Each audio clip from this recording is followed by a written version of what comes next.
Distinguished guests, ladies and gentlemen, Assalamu alaikum wa rahmatullahi wa barakatuh, and good morning to you all. Welcome to the first keynote session of the International Conference of Debate and Dialogue. Our session today will be broken into three parts. First, we will have the talk by our keynote speaker, followed by an interview, and finally, we will have Q&A from the audience. I'm Mubarak Wase, and I'll be your moderator for the session. So let's get introduced to our keynote speaker. Our keynote speaker is the director of the Center of Research in Reasoning, Argumentation, and Rhetoric, and distinguished professor at the University of Windsor in Canada, where he is also co-editor of the journal Informal Logic. He is the author of many papers in argumentation theory, and his most recent books include Plato's Reasons, Logician, Rhetorician, Dialectician, How We Argue, and The Anthropology of Argument, Cultural Foundations of Rhetoric and Reason. Ladies and gentlemen, please welcome on stage Professor Christopher W. Tindale.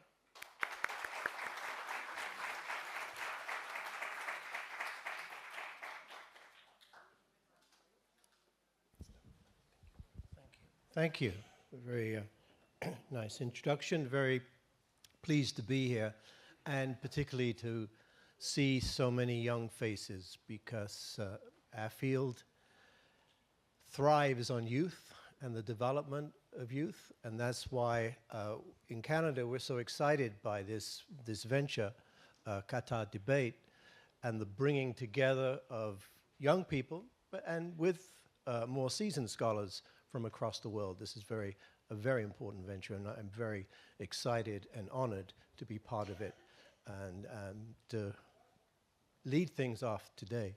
So I'm going to talk a bit about work I've done, and then I'm going to talk a bit about work I would like to do, just to make it interesting for me, because I know what I've done, but moving on to the future, it will change. So I'm going to begin here with a story. The story that's told by the chronicler Ibn Nadim of a dream had by Al-Mamun. And you may be familiar, many of you, with this story. A figure appears to him in this dream, and he doesn't seem too surprised to find a man in his room, and he asks him, "Who are you?" And he says, "I am Aristotle." And this excites him because Al-Mamun has deep roots in classical Greek thought. So he says to Aristotle, "What is beauty?" Now, I'm not sure that would be the first question I would ask, but this is the question he chooses. And Aristotle says, "Beauty is what reason judges it to be." And he says, "Okay, what else is beauty?" And Aristotle says, "Beauty is what the law judges it to be." And Al-Mamun asks a third time, "What else is beauty?" And Aristotle says, "Beauty is what the people judge it to be." And he asks a fourth time, and he says, "That's it. No more. Just three questions. There is nothing more to beauty. Reason, law, the people." That's an interesting combination, and that stretches from thinking about the abstract to coming down, rooted in the experience of everyday people, I think. And so I want to think about those three as we move on a bit. Sorry, pressing the wrong buttons.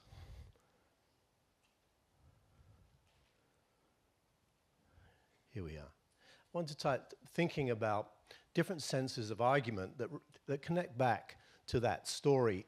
And in our field, we have two senses that we draw from Daniel O'Keefe. He talks about argument one and argument two. And argument one is the kind of product we make when we draw propositions together to form an argument. And then argument two refers to what we have when we engage an argumentation exchange with other people. So argument one and argument two, they're related in interesting ways in O'Keefe's work, and they've had a great influence on our field.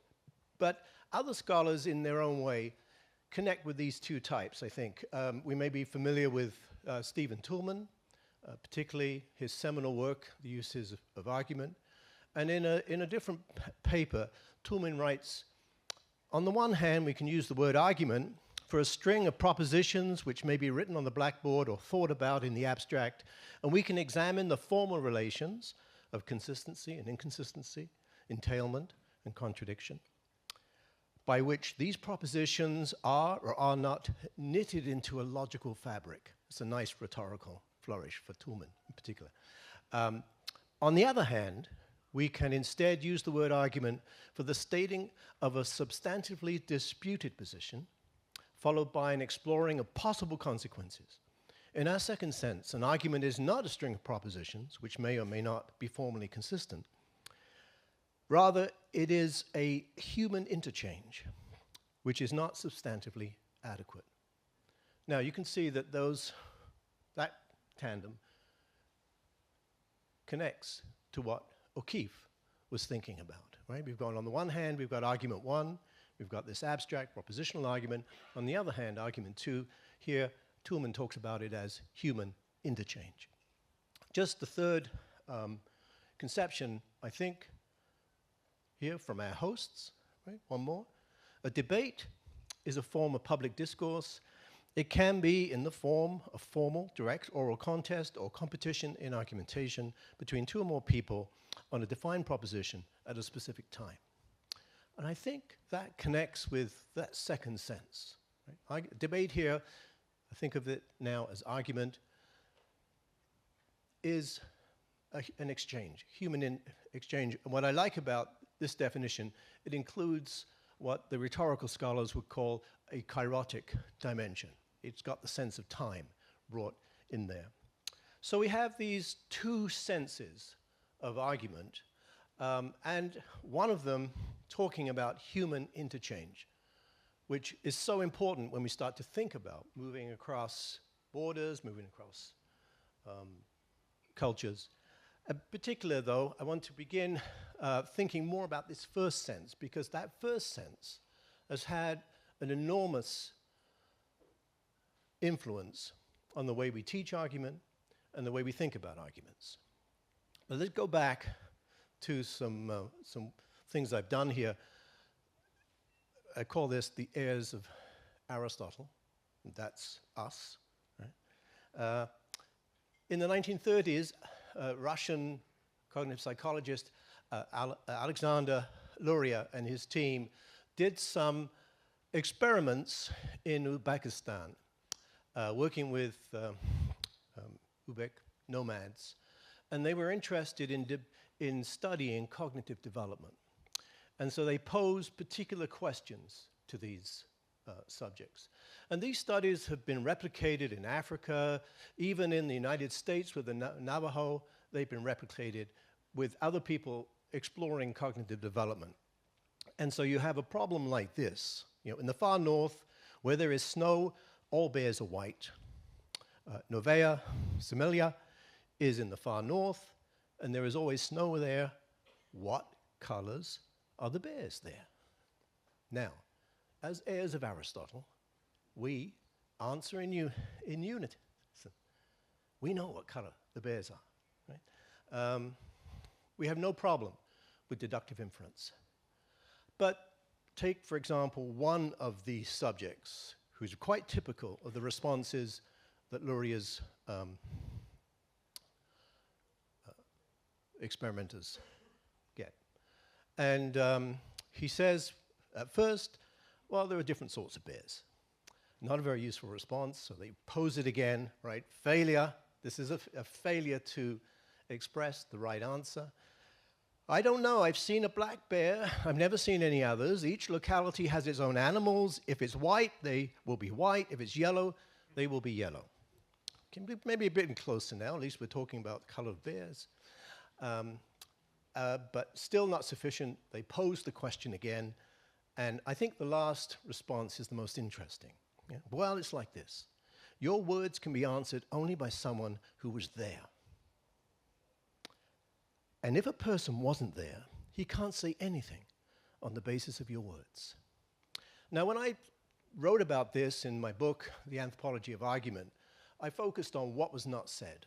Right? The experimenters said here was a failure to deduce, a failure to reason properly. But now I'm more interested in what was said, because it's not necessarily a failure.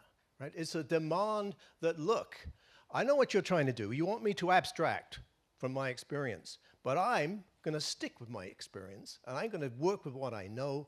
This is where I'm comfortable. I'm not sure about the kind of reason you have.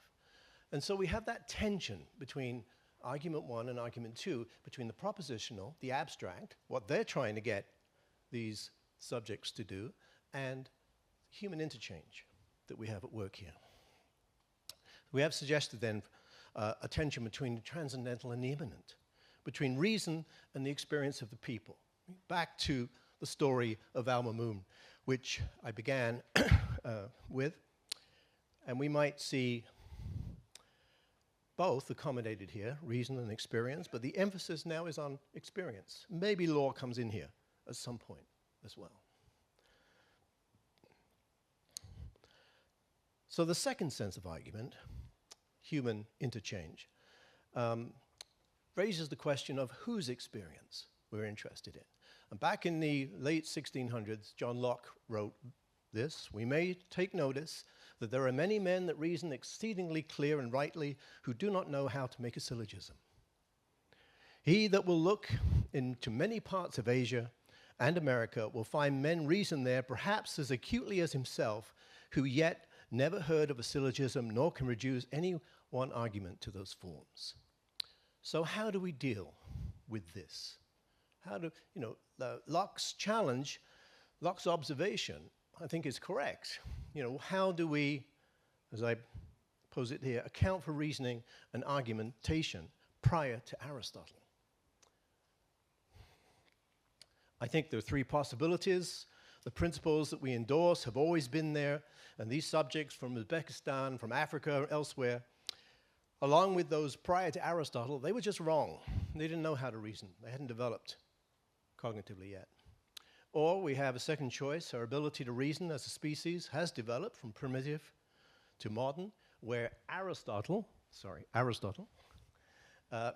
marks a moment of clear insight and achievement. After all, Laurier's team were studying cognitive development. But there's the third option, and if I had more time, I would say more about this third option. There are other traditions of reason and argument, some preceding our own, others developing in contrast to our own, while still manifesting points of agreement. And here, Aristotle marks an important moment in one tradition, but a moment that other traditions have recognized as valuable and adopted, or, less fortunately, had imposed upon them.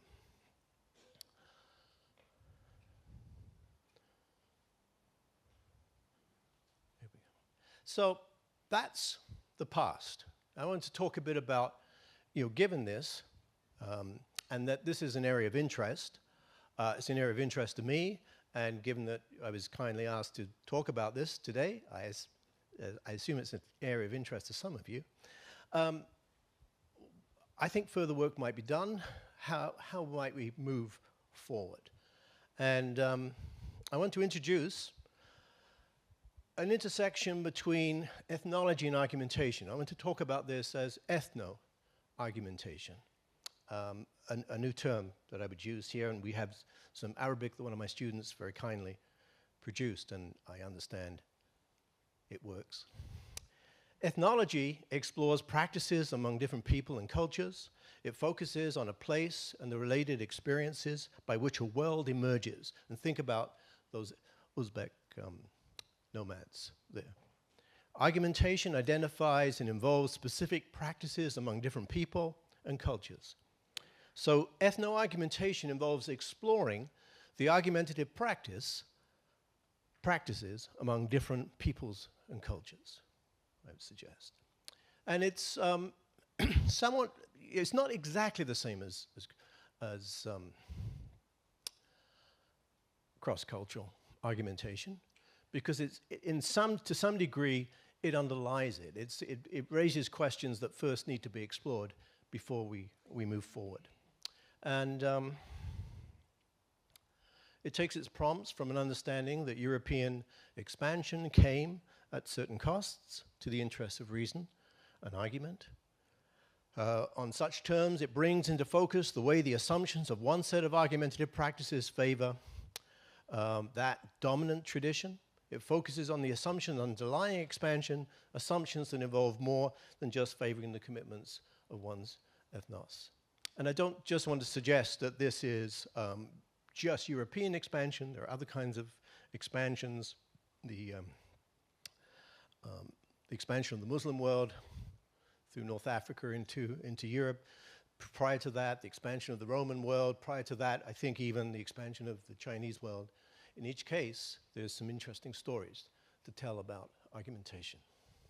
But in thinking a bit more about ethno-argumentation, I want to take a couple of examples. One from our field, from someone I've already referred to, which is Stephen Toulmin in The Uses of Argument.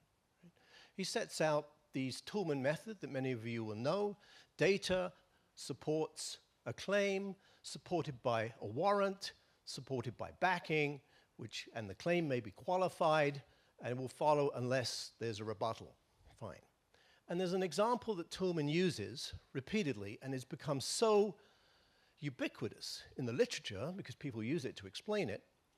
Harry is a British subject because Harry was born in Bermuda.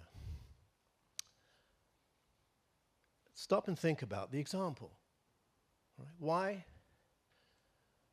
Why is Harry a British subject? What does it mean to be a subject?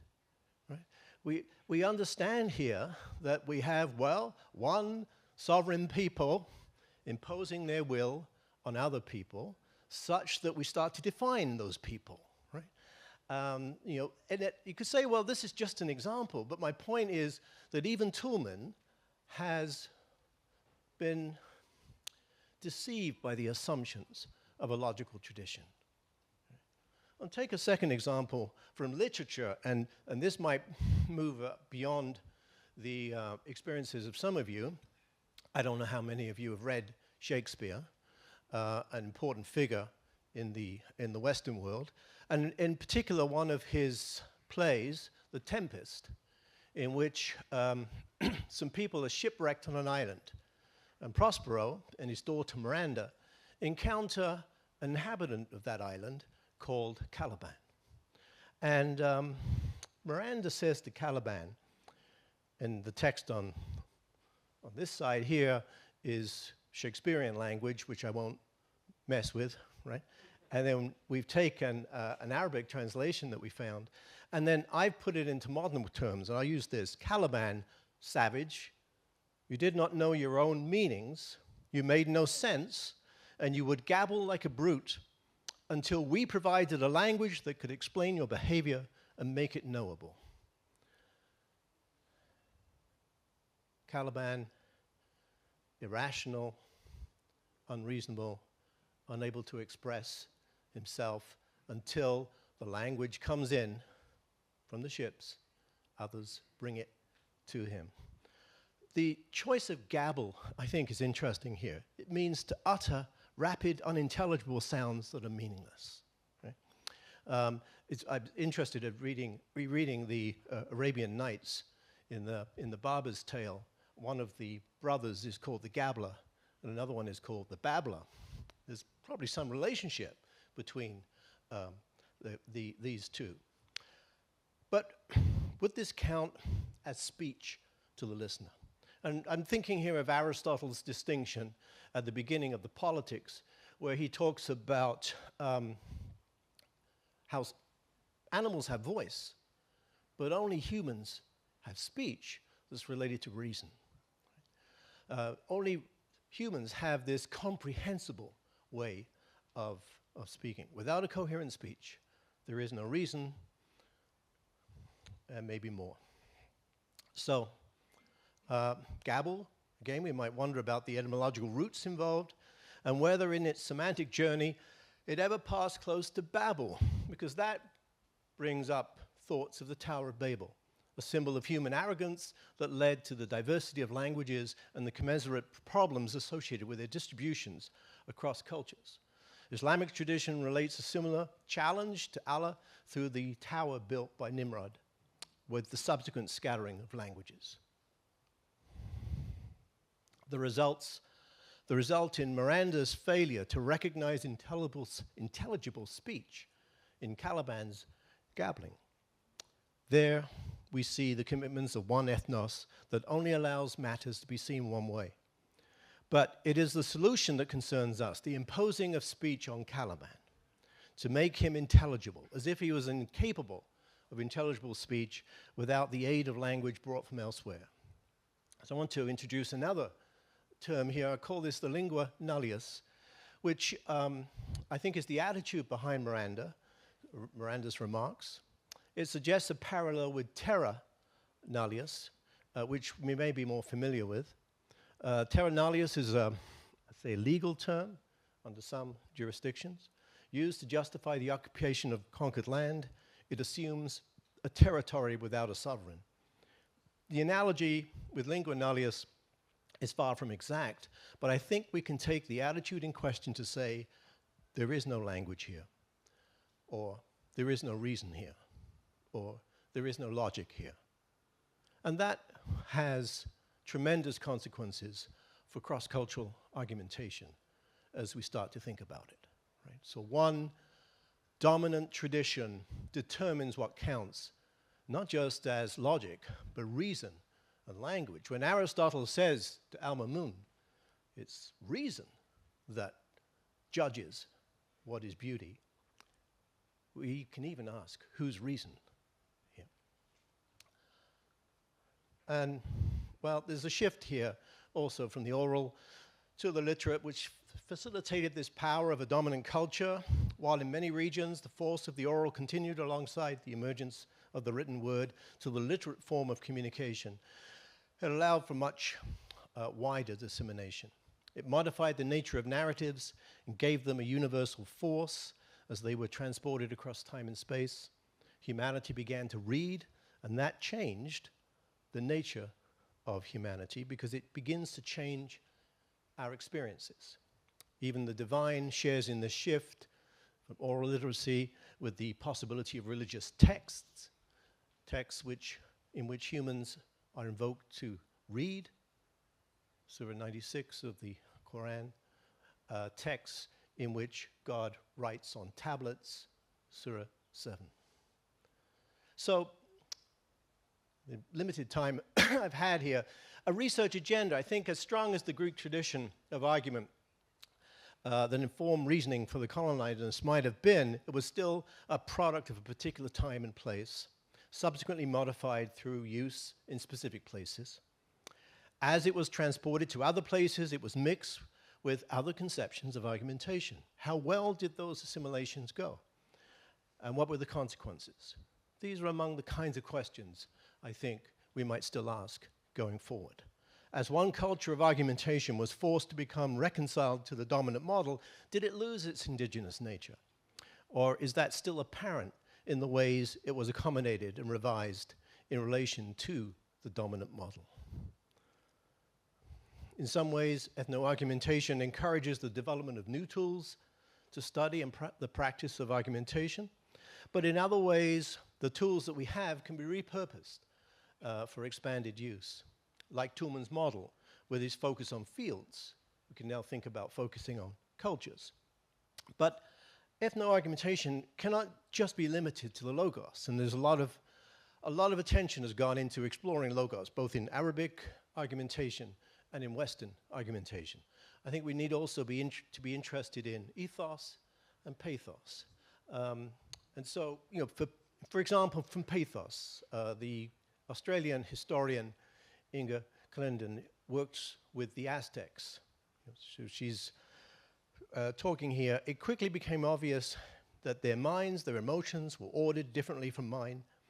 This meant that if I were to penetrate any distance at all into the Aztec world of the imagination, I would have to keep my own imagination on a very short leash because my imagination like my emotions and assumptions, has grown organically out of my own experiences with my own cultural milieu. That last line, very important. Our imagination grows out of our own experiences. Think back to the examples of the Uzbek nomads and others here. So she calls us back to the central experience, central importance of experience in time and place, and how this experience informs how we think, how we reason, and in this case, for pathos, how we feel. And we could do something similar with ethos, but I will skip to my conclusion.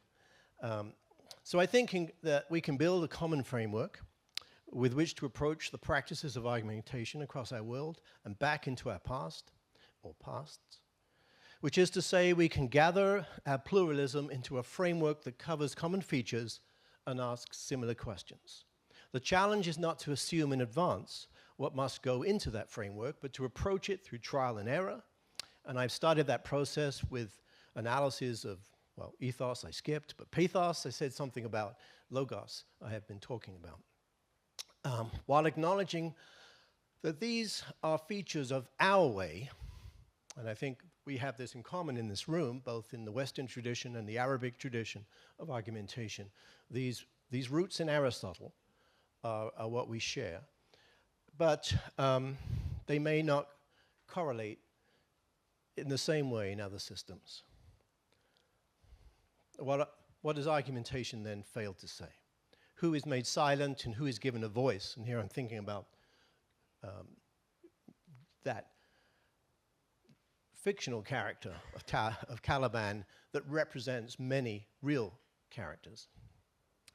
And is that voice only understandable on its own terms or only translated into the terms of the dominant perspective? I hope to have suggested both the importance of these questions and the ways we might set about responding to them, because these are some of the questions that should pursue us as we explore argumentation in the tradition and the modern and the now. Thank you.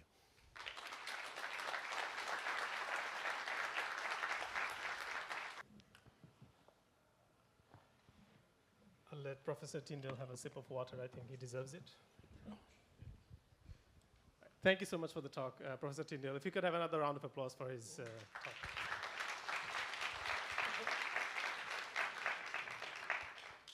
talk. Before I explore further into the speech you talked about, I would like to ask a little bit about yourself. Tell us a little bit about your journey. How did you find yourself working in the field of argumentation? Well, like most of our paths, it arises by accident, I think. We find ourselves attracted to various opportunities as they come along. As an undergraduate, I very much enjoyed what we call in our curriculum informal logic courses, so everyday reasoning. So I was fortunate in the sense that the transition from the dominance of formal logic towards other ways of teaching argument was in force when I was an undergraduate, and I became attracted there. I worked subsequently on a textbook with one of my former professors, went on and did teaching while I was a graduate student of informal logic, and then gradually moved more into the field, became very interested in the rhetorical side of argumentation, and there were very few people working on that side, at least in the informal logic tradition at that time. And so that kind of gave me a kind of niche, and the rest is history. And how long is that history? Yeah. It's, I suppose, well, the undergraduate work was back in the 1970s, before many of the important people in this room were thinking. Including myself was yes, born? Yeah, yes. Okay. And the field has grown enormously in that time. It's been very exciting to see this interest in argumentation. When we started, we weren't really sure what the questions were, and how to start exploring this. The big challenge was to break from formal logic and to create a curriculum that was both viable and respectable, because the formal logicians were saying, well, this is not real. This is baby logic. This is not real. Whereas this, I think, as I've been talking about this today, this is where we address the dynamics of human interchange. And it is messy. It doesn't have the simple formulas of formal logic. It is far more difficult to work in the field that we are working in, but it's the field that is rewarding in the results we get. Nice. I think that leads me then on to my next question, because I think whether we like it or not, everyone in this room is basically a practitioner of informal logic. What I would like to ask, though, is for someone who might not be exposed to the academic side of things, why is it important to explore the academic sense of, let's say, cross-cultural argumentation, but even argumentation theory in general? Well, the academic sense gives us the theoretical background to then go out and practice well. In the early days of informal logic, the emphasis was very much on pedagogy, on teaching. And the theory sort of grew out of that. First of all, it was theory about pedagogy, how to teach this well. And then interesting questions arise about the nature of what is being thought.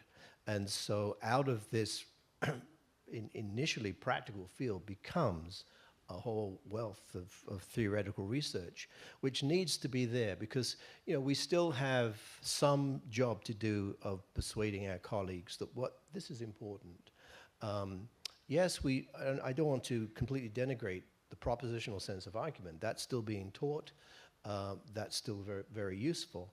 But it can't be the only way in which we approach argument. And you know, the seminal works that we saw back in the end of the 1950s when Toulmin published The Uses of Argument, when Perelman or Tindale published The New Rhetoric, that was a revolutionary time when we started to shift away from the dominance of formal logic and deal with argumentation every day. And the results of that is that we have a better sense of how people reason, how we argue.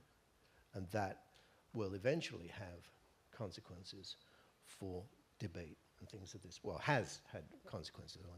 There'll be more to come. I think in the talk as well, you referred to how some groups may be silenced, and I know you do so in your paper as well, depending on what forms of argumentation are deemed acceptable and whatnot.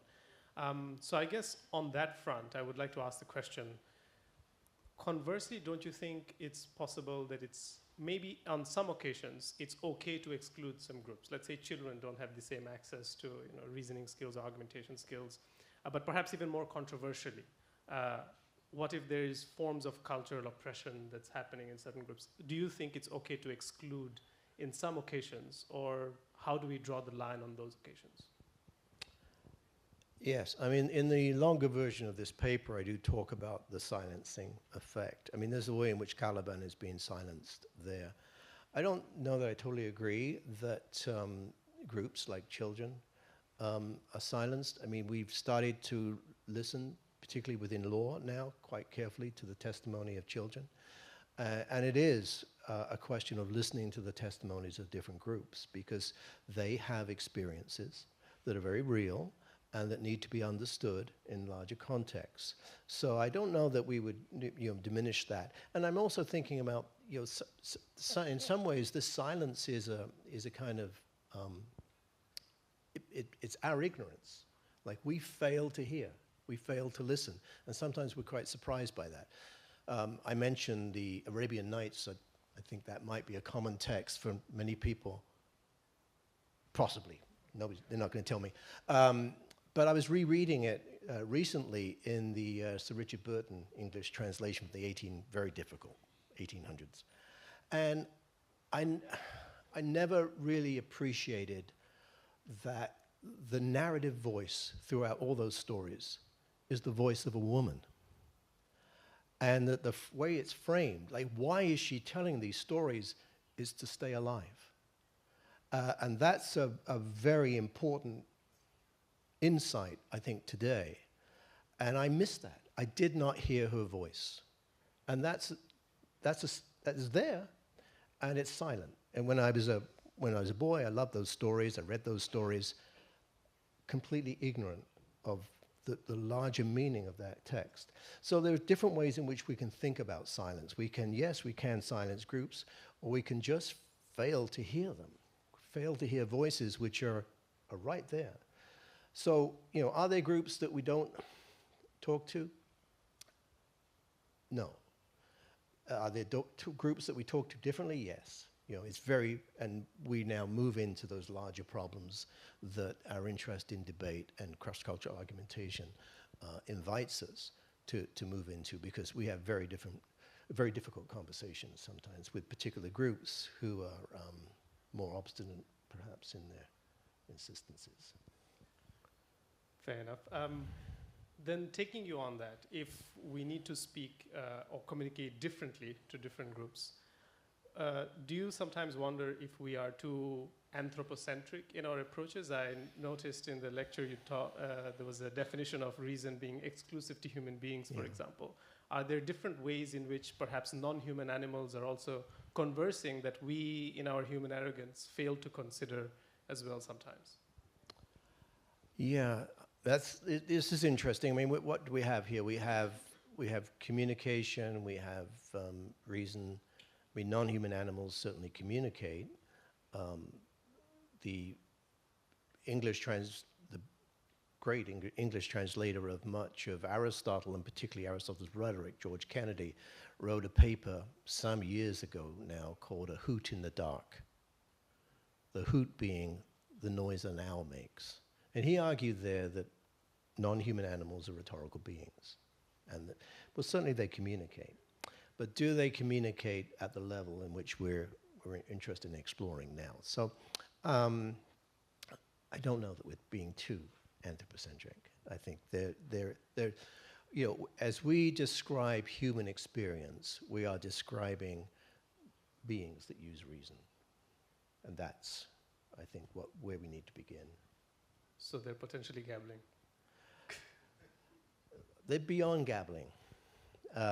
Gabbling is, I think, a kind of derogatory judgment we make of those we don't understand. And we need to stop and listen to the language that underlies that. Yeah. Fair enough. Let me get to the talk. I think towards the end you wanted to talk about ethos, pathos, and logos, and I understand that forms the basis of your framework for exploring multicultural, cross-cultural argumentation. Do you want to tell us about why you chose that framework a little bit more?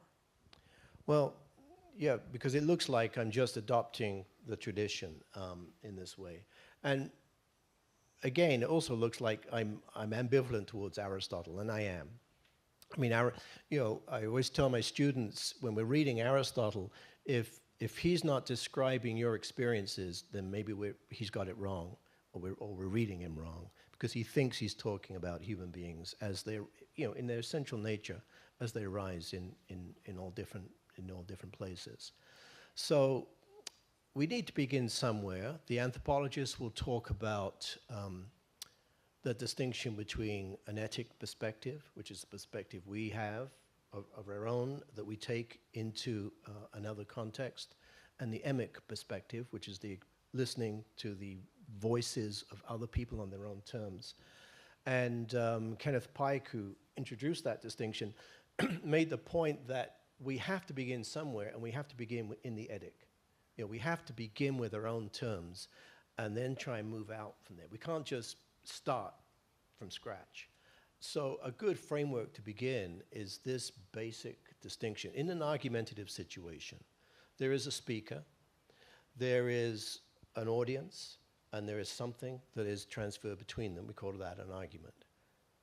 Ethos, logos, pathos, right? The pathos is the audience, the argument is the logos, and the speaker is the ethos. That's the basic structure. Now, how that's filled out in different contexts, and I think Clenden's discussion of the Aztecs, I mean, she's reaching back hundreds of years trying to make sense of the pathos there, and they just don't seem to be registering the same emotions that she is.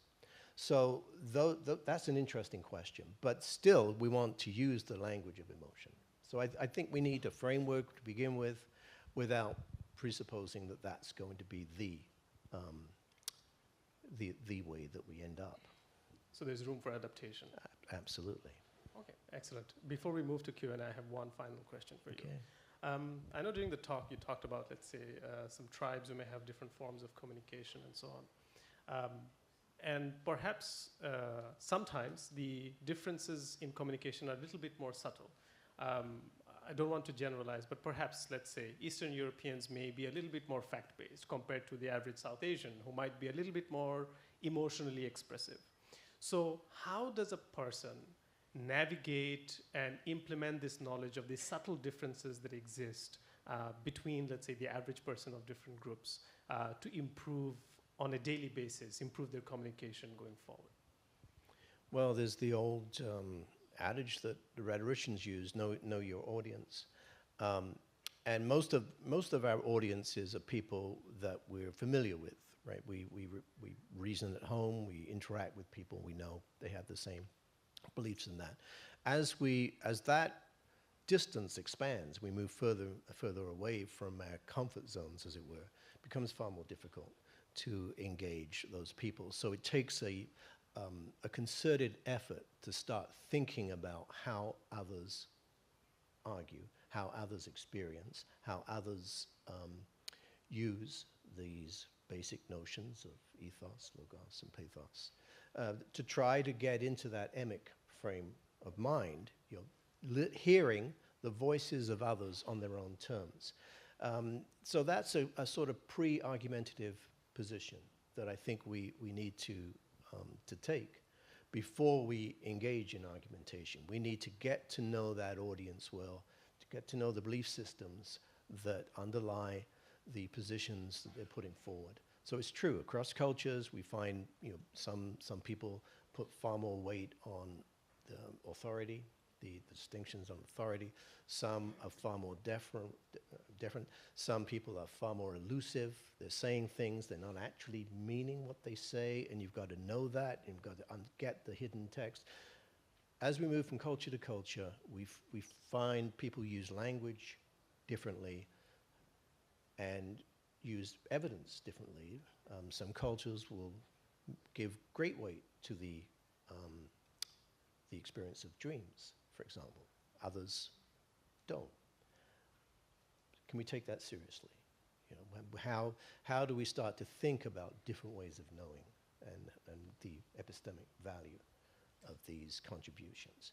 Because we want to allow every voice into this global conversation and not silence any in advance by saying, well, that's irrational. Well, we have to decide that at the end, not at the beginning. Thank you. Thank you very much. Let's open the floor for Q&A.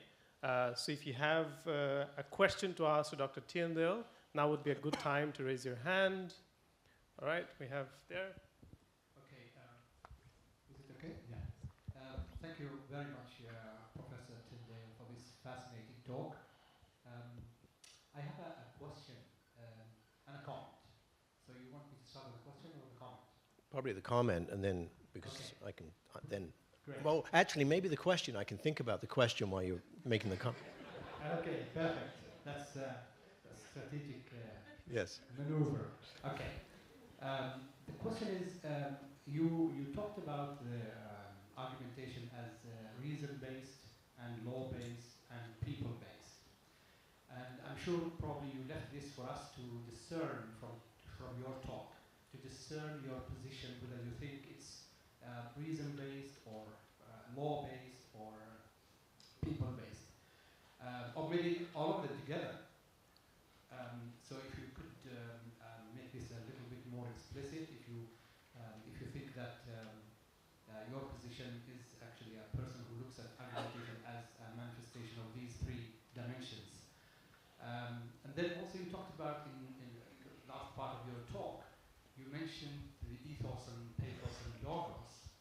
And if we want to associate logos with reason, and then ethos and pathos with people, then we are left with law. Where does law fit in this kind of framework? These are the two questions.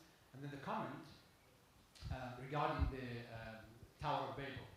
And I think this is a concept, a key concept that has changed a lot through cultural evolution and also through translation from one language and from one culture to another. In the Muslim civilization and the Muslim thought, language diversity is never a punishment. In the Western world, language diversity is a punishment.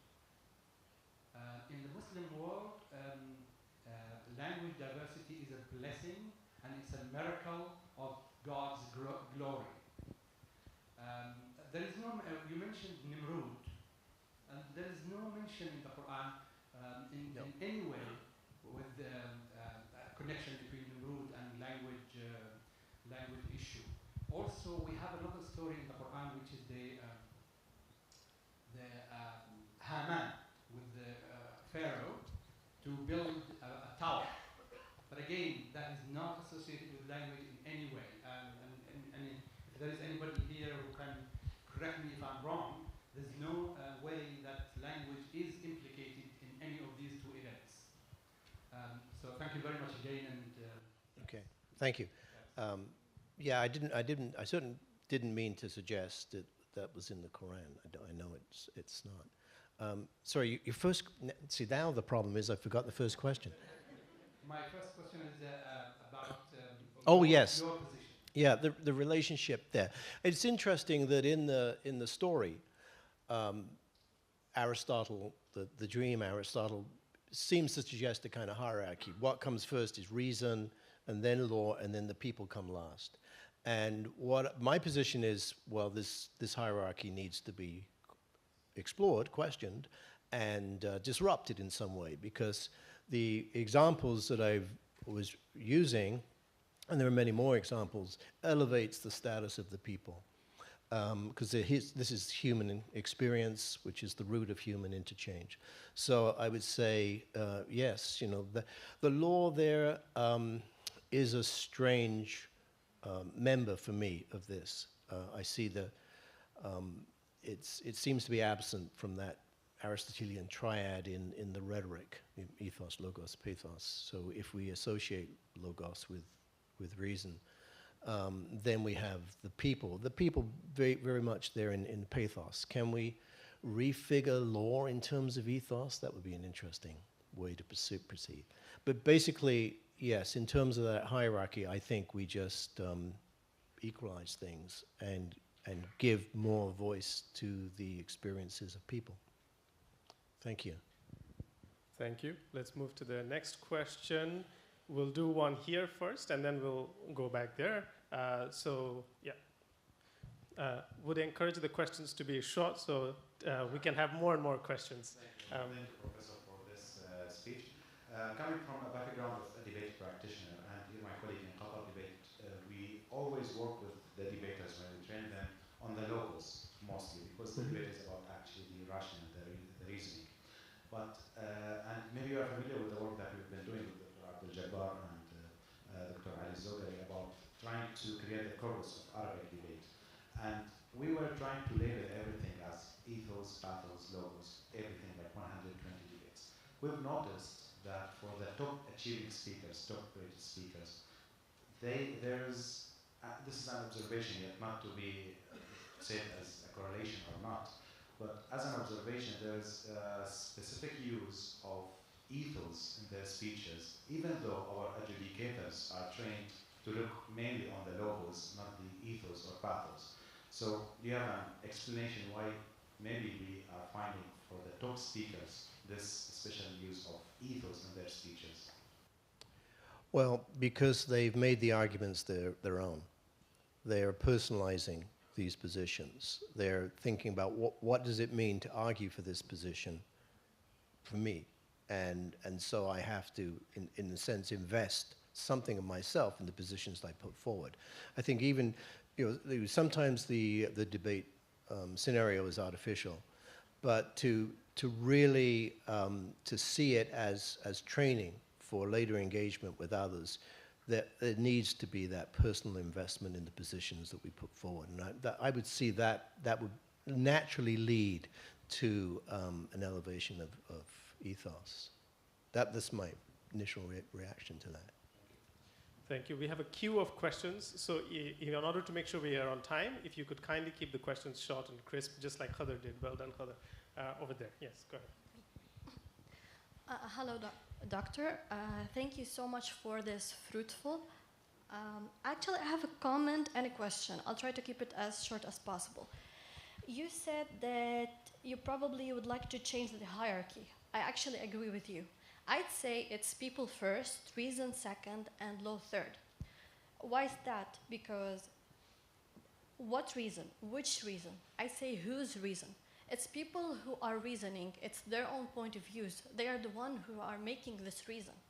And then you have the law. Who put the law? It's also the people, and that's based on the reason. So it's reason, then it's people, then reason, then law, and you go back again, because when you already established laws, the new people would be affected by it, and then they would go to the reason. So it's kind of a circle, but it definitely starts with people first. As regarding the question, you have mentioned earlier that we fail to hear. That's true. Actually, I've read something interesting in Arthur Schopenhauer's book, Art of Being Right. He said that people would usually, like nowadays, and I really see it in practice, people would usually enter into a conversation or an argument just to win it and not to listen to the second people's opinion or the reason behind it or where they're coming from. They don't even do any effort to understand the logic behind it. So my question is, how can I turn such a Byzantine argument into an actual fruitful argument? We can both interact and understand both opinions. Yes. Thank you. There's a lot there.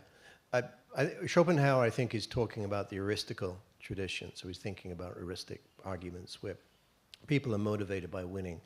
And so we have to not dismiss, but reframe that kind of attitude and say, look, it's not about winning, or what counts as winning here. If we both end up understanding each other better than we did when we started, we have a winning outcome.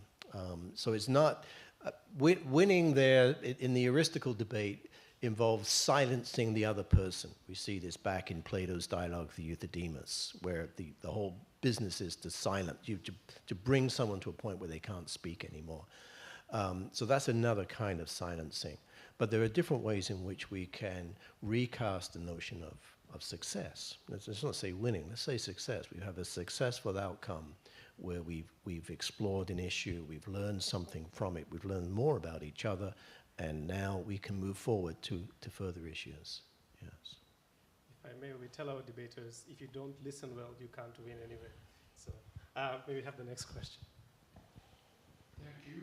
My question concerns the relation between argumentation and translation.